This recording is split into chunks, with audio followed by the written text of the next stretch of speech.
교과서 120조 직육면체의 부피를 구하는 방법을 알아볼까요?입니다. 네, 오늘은 1세제곱센티미터를 이용하여 직육면체의 부피를 나타내 보도록 할 거예요.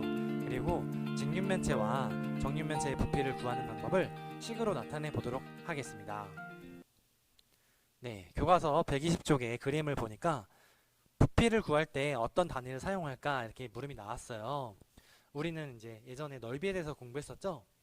넓이는 가로가 1cm 그리고 세로가 1cm인 걸 곱해서 1제곱cm라고 했었어요. 그래서 이 여학생이 얘기하는 거 한번 읽어볼게요.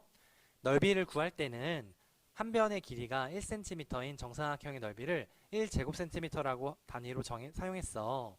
그러면 우리가 부피를 구할 때는요, 120쪽의 중간에 나와 있는 거 한번 읽어보겠습니다. 부피를 나타낼 때 한 모서리의 길이가 1cm인 정육면체의 부피를 단위로 사용할 수 있습니다. 이 정육면체의 부피를 1제곱cm라고 하고 쓰고 1제곱cm라고 읽습니다. 그래서 우리가 가로가 1cm, 세로가 1cm, 그리고 높이가 1cm인 그 공간의 부피를 우리가 1세제곱cm라고 이렇게 약속한 겁니다, 여러분. 왜 세제곱이냐면요, 1cm 곱하기 1cm 곱하기 1cm 이렇게 3번이나 곱했기 때문이죠. 자, 그러면 다음 물건 중에서 부피가 1세제곱cm랑 가장 비슷한 물건을 찾아보세요. 자, 수학책은 아니고 필통은 아니고 그 다음에 책가방은 엄청 크죠? 그 다음에 리모컨도 1세제곱cm보다는 더 커요. 네, 각설탕이 가장 비슷하네요, 여러분. 우리가 각설탕은 가로가 1cm, 세로가 1cm, 높이가 1cm인 1세제곱cm랑 가장 비슷한 물건입니다. 자, 그러면 121쪽에 직육면체의 부피를 구해보도록 할게요. 먼저 우리가 맨 왼쪽에 있는 이 모양의 부피를 우리가 1세제곱cm라고 약속을 했죠. 그러면은 두 번째 보자. 여러분, 이 쌓기나무가 4개가 쌓여 있어요. 그러면은 4 세제곱cm라고 우리가 얘기할 수 있겠죠. 그 다음에 세 번째 거 보니까 1층에는 4개, 2층에도 4개. 그래서 이거는 8 세제곱cm라고 하면 되겠습니다. 그렇죠? 자, 이런 식으로 우리가 쌓기나무 쌓은 거를 그것의 부피를 구할 수가 있어요. 그래서 맨 가운데 있는 거 보니까 1층에는요 8개가 쌓여져 있고 2층에는 또 8개가 쌓여 있어요. 그래서 2개 더하니까 16. 그리고 16 세제곱cm인 거 보니까 가로가 4, 세로가 4cm인 겁니다. 그렇죠? 그래서 2개 곱하니까 16 세제곱cm 나왔고요. 맨 마지막 오른쪽에 있는 거 보니까 1층에는 16개, 2층에도 16개. 그래서 총 32개의 쌓기나무가 쌓여 있었고요. 그것은 우리가 32 세제곱cm라고 이렇게 하면 되겠죠. 자, 그러면 쌓기나무의 수를 세는 여러 가지 방법을 말해보도록 할게요. 자, 교과서 121쪽에 나와 있는 거 한번 읽어볼게요. 쌓기나무를 세는 여러 가지 방법을 말해보는 건데요. 여학생은 나는 한 층씩 차례로 세웠어 라고 했고, 남학생은요 한 층에 있는 쌓기나무도 일일이 셀 필요가 없어 라고 했어요. 자, 그래서 보면은 우리가 지금 121쪽에 위에 있는 그 쌓기나무 그림을 보면요, 만약에 개수가 적은 거는 우리가 그냥 연필로 이렇게 그어가면서 세면 되죠. 하지만 개수가 많아지면은 그거 하나하나 세기가 좀 힘들다는 겁니다. 그렇죠? 그래서 우리가 쌓기나무 수를 하나하나 세지 않아도 우리가 계산할 수 있는 그런 방법이 있어야겠죠? 그래서 우리가 어떻게 하면 부피를 구하는지 그 방법에 대한 필요성이 생기는 겁니다. 그래서 가로가 2배가 되면은 부피도 2배가 되는구나 라고 나와 있어요. 그래서 네, 121쪽에 쌓기나무 보니까 첫 번째 쌓기나무는요 4개죠. 두 번째 쌓기나무는 8개예요. 여기서 보니까 가로가 2배로 늘어났습니다. 그러니까 가로가 2배로 늘어나니까 부피도 2배로 늘어난 겁니다. 그렇죠? 그래서 여학생이 그러면 가로와 세로가 각각 2배가 되면은 부피는 몇 배가 될까? 이렇게 나왔어요. 자, 지금 그러면 비교한 거 보니까 여기 121쪽에 두 번째 거랑 다섯 번째 거를 비교하면 되겠네요. 그래서 두 번째 거는 가로가 2, 세로가 2, 높이가 2잖아요. 그렇죠? 다 곱하니 다 이게 계산해 보니까 8개가 나왔어요. 사키나무가. 근데 마지막에 있는 거 보니까 가로가 4고 세로도 4예요. 그렇죠? 자, 그러니까 4배가 증가됐네요. 부피는. 그렇죠? 그래서 가로가 2배가 되면은 부피도 2배가 되고 가로와 세로가 각각 2배가 되면은 부피는 4배가 된다는 겁니다. 우리가 121쪽에 위에 있는 그 사키나무를 보고 이렇게 구할 수가 있는 거겠죠? 자, 그러면 우리가 제대로 사키나무 이걸 통해서 공부를 했는데요. 122쪽에 직육면체의 부피를 구하는 방법을 알아보도록 하겠습니다. 먼저 부피가 1세제곱센티미터인 사키나무를 사용하여 직육면체의 부피를 구해보도록 할게요. 지금 직육면체 보니까 가로가 6cm, 세로가 4cm, 높이가 5cm 이렇게 나와 있어요. 자, 그러면은 이거를 여기 이 공간에다가 사키나무를 차곡차곡 쌓아 넣으면 되겠죠?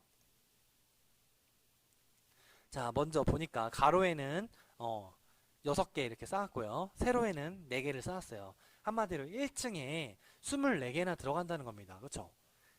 자, 한 층에 24개가 들어가는데 지금 보니까 5층이에요. 그래서 한 층에는 24개가 필요하고 우리가 이거 5층까지 쌓았어요. 그럼 곱하기 5를 하니까 120개나 필요하다는 겁니다. 사키나무가.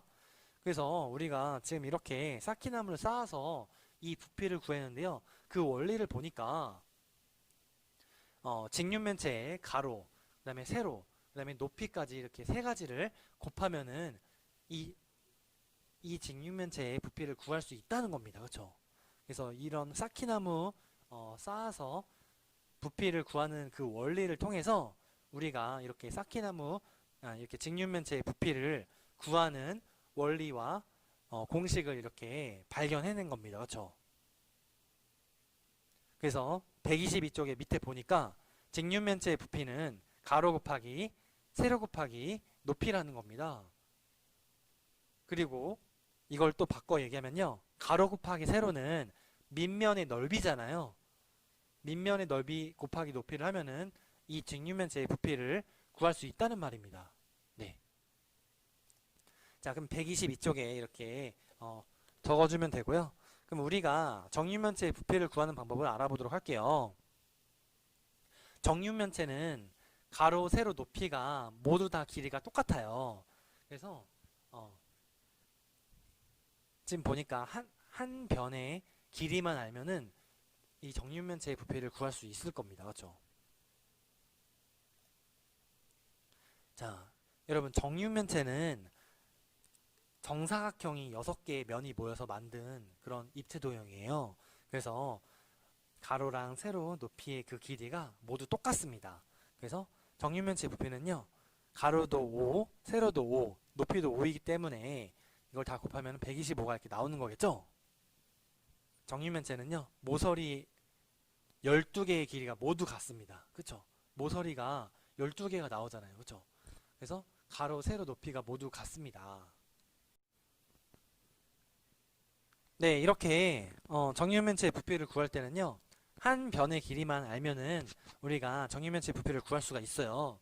그래서 정육면체의 부피는 한 모서리의 길이 곱하기 또 한 모서리의 길이 또 곱하기 한 모서리의 길이 이렇게 한 모서리 길이를 3번 곱하면은 된다는 거고요. 우리가 정육면체의 그 성질을 특징을 알면은 이거를 이해하기가 쉽겠죠? 정육면체는 정사각형이 6개의 면이 모여서 만든 그런 입체도형인 거잖아요. 그렇죠? 그래서 모든 모서리의 길이가 똑같기 때문입니다.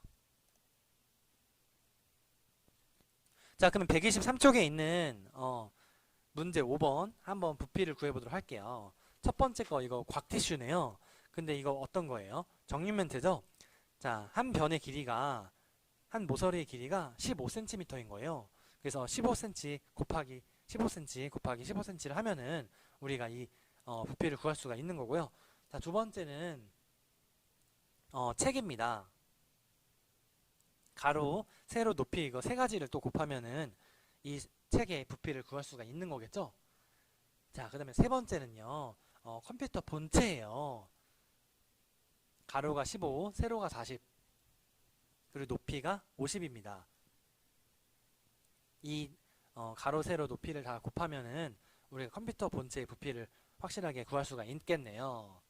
자, 그러면 오늘 공부한 걸 가지고 연습 문제를 풀어볼게요. 자, 문제 1번. 부피가 1세제곱센티미터인 쌓기나무로 다음과 같은 직류면체를 만들었습니다. 이 직류면체의 부피를 구해보세요. 여러분, 가로가 2, 세로가 3, 그 다음에 높이가 2예요. 그리고 지금 보니까 한 층에 쌓기나무가 6개 있네요. 그러면 2층까지 있죠. 그러면은 12 이렇게 구할 수가 있겠네요.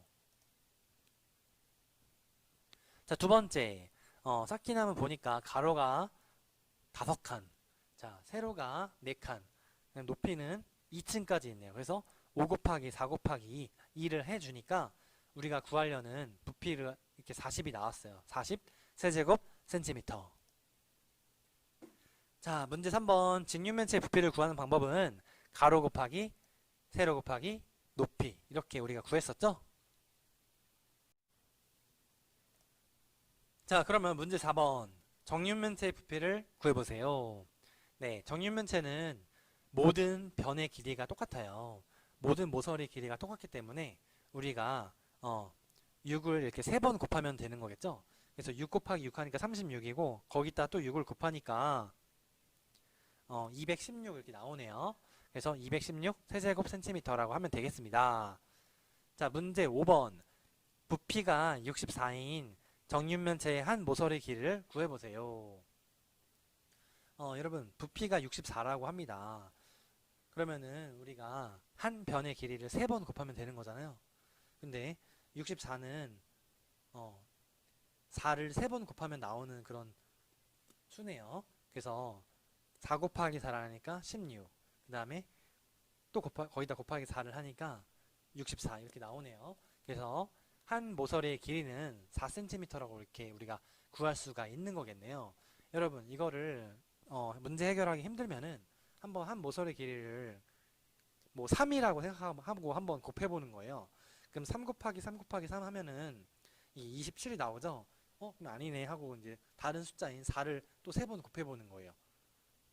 뭐 이런 식으로 구해도 문제를 이렇게 해결할 수 있다는 겁니다. 네. 만약에 이런 문제를 어려워하는 학생의 경우는 이렇게라도 문제를 해결해보는 그런 노력, 뭐 시도를 해보면 좋을 것 같아요. 자, 문제 6번. 부피가 192라고 합니다. 근데 색칠된 부분의 넓이를 구하래요. 여러분, 밑면의 넓이 곱하기 높이를 하면은 우리가 부피를 구할 수 있는 거잖아요. 그러면은 192에다가 나누기 6을 하면은 32가 나오거든요. 그러면 이 밑면의 넓이를 우리가 32라고 이렇게 구할 수가 있는 거겠네요. 그렇죠? 네. 네, 안녕하십니까. 오늘도 즐거운 수학 시간 같이 공부해 보도록 하겠습니다. 네, 수학 120쪽 직류면체의 부피를 구하는 방법을 알아볼까요? 입니다. 네, 부피란 공간을 얼마나 차지하고 있는지 그런 의미를 우리가 공부했었어요. 지난 시간에. 자, 1번 같이 읽어볼게요. 부피의 단위를 알아봅시다. 부피를 구할 때는 어떤 단위를 사용할까? 넓이를 구할 때는 우리가 여러분 가로랑 세로 이렇게 여기 가로가 1cm고 세로가 1cm라고 했을 때 이 넓이는 1제곱cm라고 이렇게 얘기를 했었죠. 근데 우리가 이제 부피는요 가로랑 세로에다가 높이까지 있는 걸 우리가 부피라고 이렇게 정할 겁니다. 그래서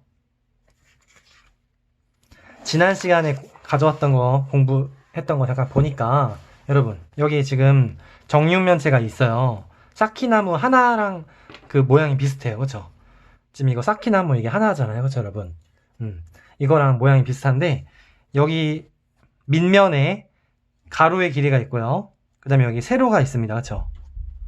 그 다음에 높이가 있어요. 그쵸?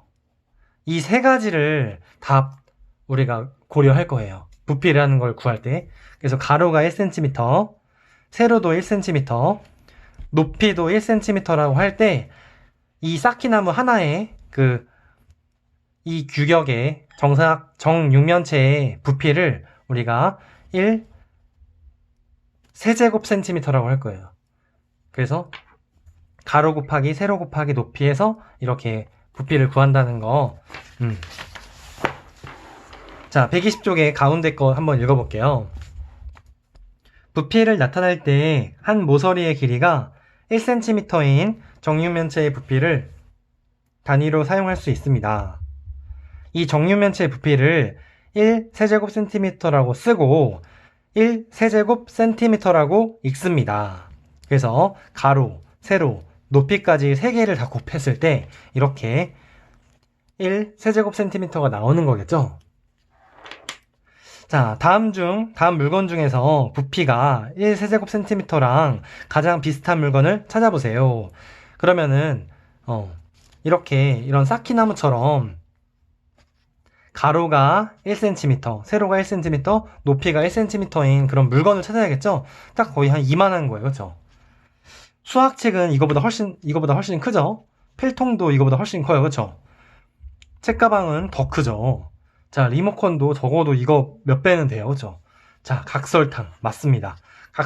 각설탕만한 거 떠올려 보면은 딱 이렇게 생겼죠? 이거보다 좀 작을 거예요. 그렇죠? 이것도 가로가 1cm보다는 좀 더 커요. 근데 이제 이거 가로가 2cm네요, 여러분. 근데 우리가 이거라고 이제 생각하고 쌓기나무로 이렇게 수업을 진행하도록 하겠습니다. 여러분께 이제 설명해야 되니까요. 알겠죠? 네. 그래서 각설탕이라는 거 이렇게 찾았고. 네, 그러면 121쪽 2번 직육면체의 부피를 구해보도록 하겠습니다. 네, 부피가 1세제곱센티미터인 쌓기나무의 수를 세어서 직육면체의 부피를 구해보세요. 여러분, 지금 이거 쌓기나무 하나의 부피를 1세제곱센티미터라고 이렇게 약속을 했죠? 그래서 이거 선생님이 수업하려고 가져왔어요. 딱 이거 하나 크기입니다. 네. 여러분, 이거 지금 보니까 쌓기나무가 4개가 돼 있죠? 그럼 이게 4세제곱센티미터가 되는 것입니다. 선생님이 한번 똑같이 따라해 볼게요. 이거 2개에다가 이렇게 위로 이렇게 올리면은 이렇게 4개가 되겠죠? 이렇게 되겠죠? 자, 두 번째. 여러분, 이거는 1층에는 4개가 있어요. 그쵸? 하나, 둘, 셋, 넷. 그쵸? 2층에도 이렇게 4개가 있어요. 그러면은 이게 8이 되겠죠? 한마디로 여기 1층에 4개, 그 다음에 2층에도 4개. 뭐 이런 식으로 쌓기나무를 완성할 수가 있겠네요. 그 다음에 오른쪽 보니까 이것도 2층이에요. 1층, 2층. 여러분, 한 층에 몇 개 있는지 보니까 8개가 있어요. 그쵸? 그래서 2층에서 16개. 16세제곱센티미터 이렇게 되는 거겠죠? 그 다음에 네 번째 거 보니까 4개씩 4줄. 한마디로 16세제곱센티미터. 그 다음에 이거는 1층, 2층 이렇게 2층으로 구성이 되어 있고 한 층에 16개씩 32세제곱센티미터 이렇게 구할 수 있다는 겁니다. 그쵸? 자, 쌓기나무의 수를 세는 여러 가지 방법을 말해보세요. 간편한 방법은 무엇인가요? 나는 한 층씩 차례로 세웠어. 네, 선생님도 이렇게 한 층씩 세웠잖아요. 그렇죠, 여러분? 한 층에 쌓기나무가 몇 개씩 있는지 이렇게 세워봤습니다. 여러분, 한 층에 있는 쌓기나무도 일일이 셀 필요가 없어 라고 했는데 그 이유는 뭐냐면요. 가로와 세로의 개수를 구한 다음에 거기다 가로랑 세로를 곱하면 되겠죠. 자, 예를 들어서 지금 여기 보니까 가로에 지금 4개가 있어요. 그리고 세로는요. 하나, 둘, 셋, 넷. 4개가 있습니다. 그래서 4 곱하기 4는 이렇게 16이 되겠죠. 그래서 일일이 세지 않고도 가로랑 세로의 그 개수만큼 곱하면은 구할 수가 있는 것이겠죠. 자, 직육면체의 가로, 세로 높이가 변하면 부피가 어떻게 변하는지 이야기해 보세요. 자, 가로가 2배가 되면 부피가 2배로 되는구나. 여러분, 세로는 똑같이 지금 보니까 가로가 여기는 1인 하나인데 가로가 여기 하나예요. 그렇죠? 근데 여기는 두 개예요. 그러니까 4에서 8로 이렇게 두 배가 늘어났죠? 그리고 지금 보니까 이거랑 이거랑 봤을 때는 가로랑 세로 길이는 똑같은데 높이가 두 배가 됐어요. 그러니까 이렇게 거기다 곱하기를 해서 32가 된 것을 우리가 알 수가 있는 겁니다. 그렇죠? 자, 이런 식으로 여기도 보니까 가로가 두 개, 근데 여기 가로가 4개예요. 그렇죠? 곱하기 2가 됐어요. 그렇죠? 한마디로 이것도 세로는 두 개, 높이도 두 개 똑같은데 가로의 길이만 이렇게 늘어났죠? 그러니까 또 곱하기 2를 하니까 8에서 16으로 이렇게 늘어났다는 거 우리가 알 수 있고요. 자, 이거를 통해서 우리가 내용을 좀 정리해 보면요. 직육면체의 부피를 구하는 방법을 가로의 길이, 그 다음에 세로의 길이, 그 다음에 높이의 길이를 이렇게 곱해서 이 직육면체의 부피를 구할 수 있다는 거겠죠? 자, 한번 교과서 122쪽 3번 풀어보겠습니다. 직육면체의 부피를 구하는 방법을 알아봅시다. 부피가 1세제곱센티미터인 쌓기나무를 사용하여 직육면체의 부피를 구해보세요. 자, 쌓기나무가 모두 몇 개 필요한가요? 여러분, 먼저 가로가 지금 보니까 하나, 둘, 셋, 넷, 다, 6개입니다. 세로는요, 4개예요. 그 2개 곱하니까 한 층에 지금 24개씩 있는 거예요. 24개씩. 한 층에 24개. 근데 몇 층으로 구성되어 있는지 보니까 하나, 둘, 셋, 넷, 5 곱하기 5를 하면 되겠죠? 자, 한 층에 24개인데 5층까지 있으니까요. 그렇죠? 그럼 5를 곱하니까 자, 120이 되겠습니다. 쌓기나무가 모두 120개가 이렇게 필요한 게 됩니다. 그래서 부피 지금 보기 전에 길이를 보니까 가로가 6cm, 세로가 4cm, 높이가 5cm인 거를 다 곱했을 때 그 부피랑 같다는 거겠죠? 이 쌓기나무를 하나하나 쌓지 않아도 우리가 이거 가로랑 세로 높이를, 길이를 곱했을 때 이 직육면체의 부피를 구할 수 있다는 겁니다. 그래서 부피는 120 세제곱센티미터라는 거 이렇게 구했고요. 직육면체의 부피를 어떻게 구할 수 있나요? 자, 밑면에 가로 곱하기 세로, 밑면의, 그 다음에 거기다 높이를 곱하는 거죠. 높이까지 이렇게 세 길이를 곱해주면 구할 수 있다는 겁니다. 직육면체의 부피를 구하는 방법을 써보세요. 그래서 직육면체의 부피는요, 자, 가로, 거기다가 세로, 높이까지 이렇게 세 길이를 곱하면 되는 겁니다. 여러분, 가로랑 세로를 곱했을 때 밑면의 넓이가 나오는 거잖아요. 그렇죠? 그러면은 밑면의 넓이에다가 이 직육면체의 높이를 이렇게 곱해주면은 직육면체의 부피가 나온다는 거, 이렇게 우리가 내용을 이렇게 알게 되었네요. 자, 그렇다면은 직육면체가 아닌 정육면체는 어떨까요? 먼저 정육면체는요, 특징이 이제 한 변의 길이가 5cm잖아요. 모든 변의 길이가 다 똑같습니다. 가로도 지금 5cm고요. 세로도 5cm고 높이도 5cm인 거예요. 그래서 이게 정사각형 6면이 모여서 만든 입지도인 거잖아요. 그렇죠? 그래서 5를 이렇게 3번 곱하니까 125가 되겠죠? 그래서 한 모서리의 길이를 우리가 알면은 그 한 모서리의 길이 그걸 3번 곱하면은 우리가 정육면체의 부피를 구할 수가 있다는 겁니다. 그래서 정육면체의 부피는 한 모서리의 길이 곱하기 또 한 모서리, 그 다음에 또 한 모서리의 길이,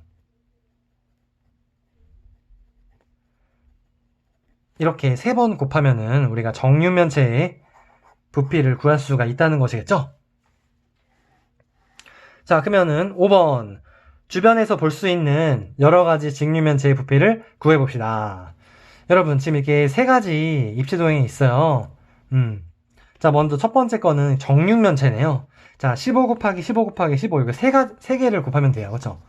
자, 먼저 15 곱하기 15를 하니까 여기는 25가 되고 75가 되고 자, 225가 되네요. 그렇죠?